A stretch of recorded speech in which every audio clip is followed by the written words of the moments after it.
नमन गुरुदेव। आज मैं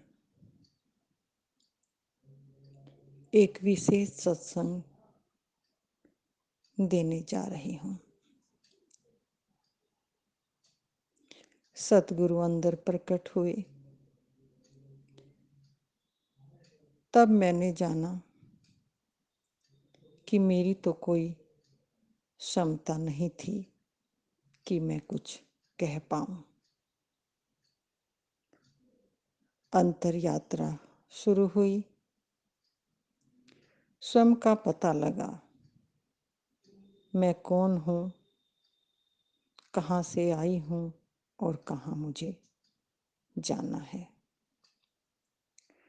पूर्णतः सतगुरु के अधीन है यह बात। सबसे पहली और महत्वपूर्ण बात यह है कि जो सतगुरु पर पूरा भरोसा करते हैं, सतगुरु की आज्ञा का पालन करते हैं और अपनी रहनी सतगुरु के अधीन बनाते हैं,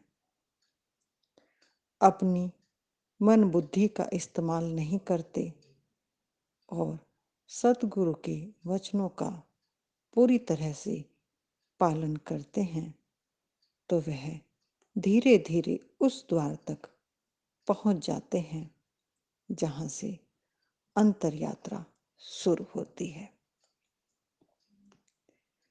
अब यह बहुत महत्वपूर्ण और जरूरी बात है जो मैं बताना चाहती हूँ। अंतर यात्रा किस जीव की शुरू होती है? जिसमें झुकने की क्षमता हो, जिसमें प्रेम करने का भाव हो, जो अपनी हार को अपनी जीत समझता हो, जो दूसरों को सुखी करने में आनंदित होता हो, अपने कर्तव्यों के प्रति ईमानदार हो, अपनी ड्यूटी को परमात्मा का हुक्म समझकर करता हो, जिसका जितना बड़ा अहंकार होगा वह परमार्थ के मार्ग पर उतने ही देरी से पहुंचेगा। अब हम स्वयं देख लें कि हम कहाँ खड़े हैं। बुद्धि और मन के अधीन होकर और संसार में निपुण होकर हम समझते हैं कि हम पूर्ण रूप से ज्ञानी हैं, हम सब कुछ जान सकते हैं, समझ सकते हैं। लेकिन सतगुरु के आशीर्वाद से, निज अनुभव से जो मैंने जाना है, मेरी इसमें कोई भी अपना निजी स्वार्थ नहीं है। जो मेरा अनुभव है मैं बताना चाहती हूँ। कोई दावा नहीं है कि आप ये 100% सच हो या आप इसे मानने के लिए बाध्य हो। आपको अच्छा लगे आप मानिए, आपको अच्छा ना लगे तो कोई आप पर प्रतिबंध नहीं है। लेकिन जो सतगुरु के ज्ञान से मैंने अंदर अनुभव किया है, उसका वर्णन मैं शब्दों में कर नहीं सकती। और मैं क्या नहीं कर सकती, कोई भी नहीं कर सकता। आज तक जितने भी इस धरा पर बड़े बड़े संत हुए हैं, सब ने यही कहा है कि ये विषय अनुभव का है। आप स्वयं अनुभव करके जान सकते हैं कि आप कौन हैं, कहाँ से आए हैं और कहाँ आपको जाना है। लेकिन शर्त फिर वही दोहराना चाहूंगी, जो सतगुरु को पूर्ण परमात्मा का रूप मानकर उनके बताए रास्तों पर चलेगा, कथनी और करनी में तनिक भी भेद नहीं होगा, वही जीव पूर्णता को प्राप्त कर सकता है। अंतर्द्वार खुलने के बाद जब मैंने अपने निज स्वरूप का अनुभव किया और मेरी यात्रा प्रारंभ हुई, यात्रा प्रारंभ होने के बाद भी बहुत झीना और बहुत ही सूक्ष्म मार्ग है उस मंजिल तक पहुंचने का, जहां पहुंचने के बाद जीव का आवागमन समाप्त हो जाता है, यानी शरीर से, संसार से मुक्त हो जाता है।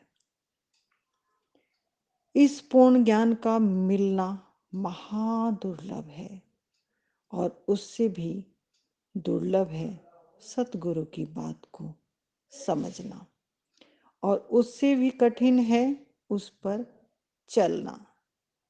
जो इन तीनों परीक्षाओं में पास होता है वह पूर्णता को प्राप्त निश्चित ही करता है।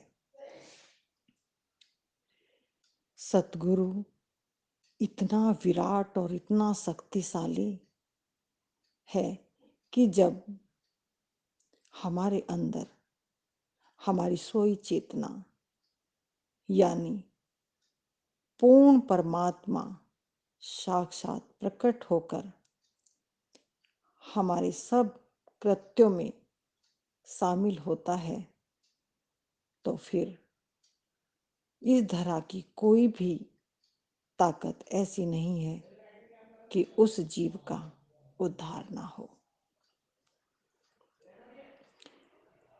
अनुभव से प्रतीत होता है और जीव जानता है कि अब वह किसके सहारे चलता है, और यहाँ तक कि वह यह भी जान लेता है कि इस शरीर को यंत्रवत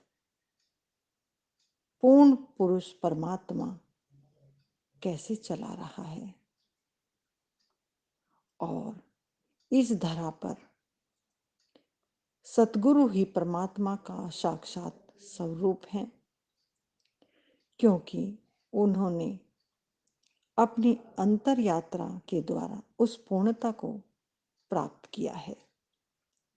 और जो उस राह का राहगीर है, जो उस मंजिल पर पहुंच चुका है, वह बड़ी आसानी से आपका हाथ पकड़ के उस मंजिल तक ले जा सकता है।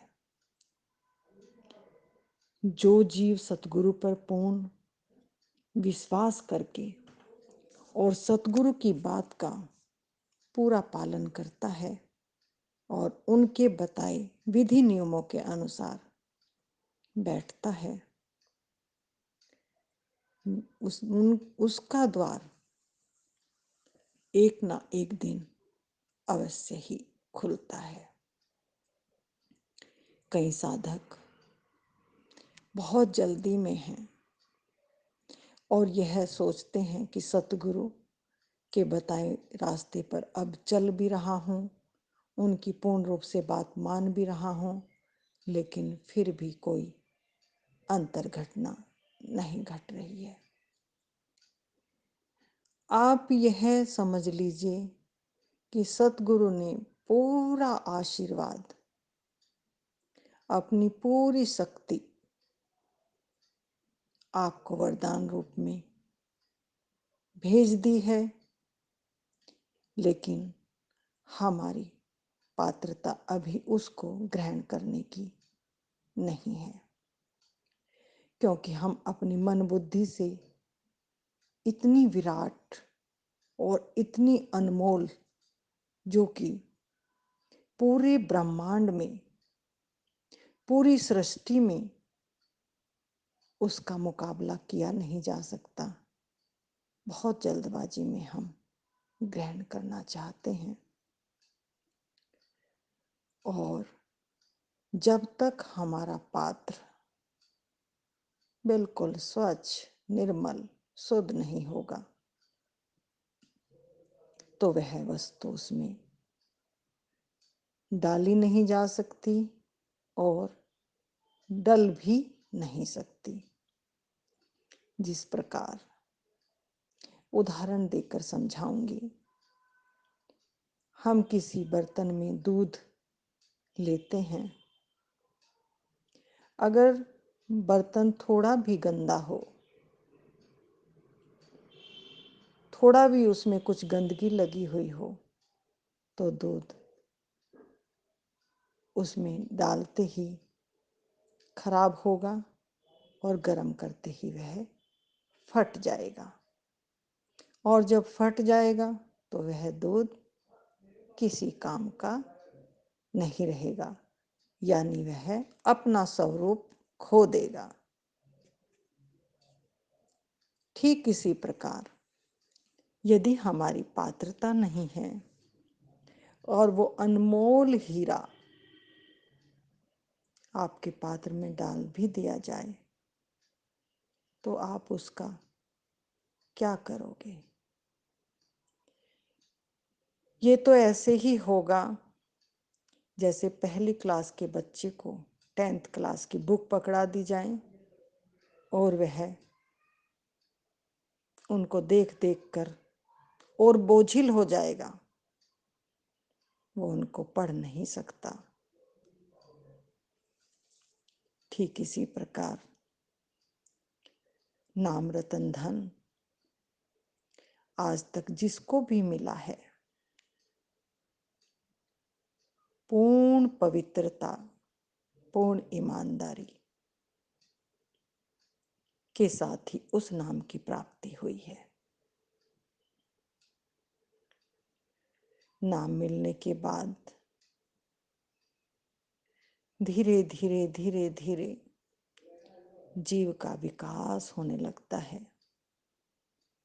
एक जन्म तो माँ के गर्भ से जब बच्चा लेता है, एक जन्म तो तब होता है, और दूसरा जन्म जो कि असली जीवन है, असली जन्म है, जब कोई पूर्ण पुरुष परमात्मा सतगुरु के रूप में जीव को मिलता है और वह जीव को अपने ज्ञान से परिपूर्ण करता है, असली जन्म जीव का तब होता है। बहुत थोड़े से जीव हैं बड़े भाग्यशाली, जिनके जीवन में पूर्ण सतगुरु आते हैं और अपने ज्ञान से जीवों का कल्याण करते हैं। मैं देख रही हूँ अनेक लोग साधन अभ्यास में लगे हुए हैं। ठीक है, हमारी जितनी बुद्धि की क्षमता है, हम उसी तरह से कार्य में सफल होते हैं। हम लोग इसी बात में रह जाते हैं कि हम राधा स्वामी हैं, हम धन धन सतगुरु हैं, हम प्रणामी हैं, हम ओशो हैं। मैं सभी से विनम्र निवेदन करती हूँ कि सब सतगुरु हमें क्या बताना चाहते हैं और क्या देना चाहते हैं, हमने कभी ख्याल नहीं किया कि सतगुरु का शरीर भी 5 तत्व से निर्मित है। और क्या वस्तु उनके पास है जो वो बांटते ही रहते हैं, बांटते ही रहते हैं, बांटते ही रहते हैं और कभी भी खत्म नहीं होती।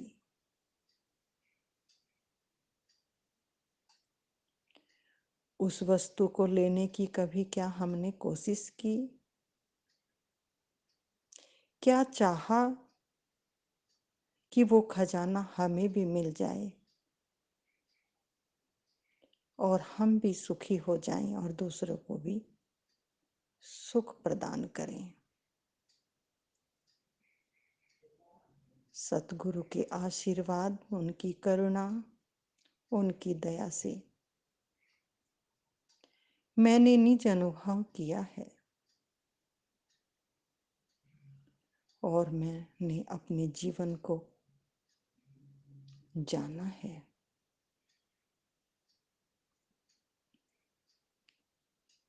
जीवन बड़ा अनमोल है। समय रहते पूर्ण पुरुष की संगत से अपने जीवन का कल्याण करें। कौन बड़ा है, कौन छोटा है, कौन अच्छा है, कौन बुरा है, इस चीज से हमारा कोई सरोकार नहीं है। हमारे लिए क्या मूल्यवान है, हमारी दृष्टि केवल उसी पर होनी चाहिए। हमारा लक्ष्य क्या है? जिस इंसान का जीवन में कोई लक्ष्य नहीं, वह जीवन किस काम का है? सभी जीवों का एक लक्ष्य निर्धारित होना चाहिए। संसार के सभी काम करते हुए हमेशा ध्यान अपने लक्ष्य की ओर केंद्रित रहे और लक्ष्य को पाने के लिए जो भी नियम व शर्तें हैं और जो भी प्रयास है वह प्रतिपल करना चाहिए। तभी हम उस मुकाम को पा सकते हैं जिसके लिए हमें यह मनुष्य जीवन मिला है। अज्ञान में सुख है। ज्ञान होने के बाद तो यहाँ संसार में रत्ती भर भी सुख नहीं है, क्योंकि स्वयं का बोध जब हो जाता है और जीव जब स्वयं को जान लेता है तो फिर यहाँ संसार में वह सुख नहीं देखता। हम अपने चारों तरफ देख रहे हैं, पति पत्नी के झगड़े, पुत्र पिता के झगड़े, शरीर के दुख,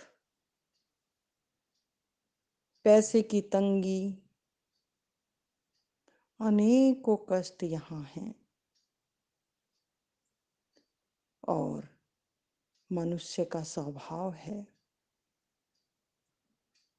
वह सोचता है कि इस सुख के बाद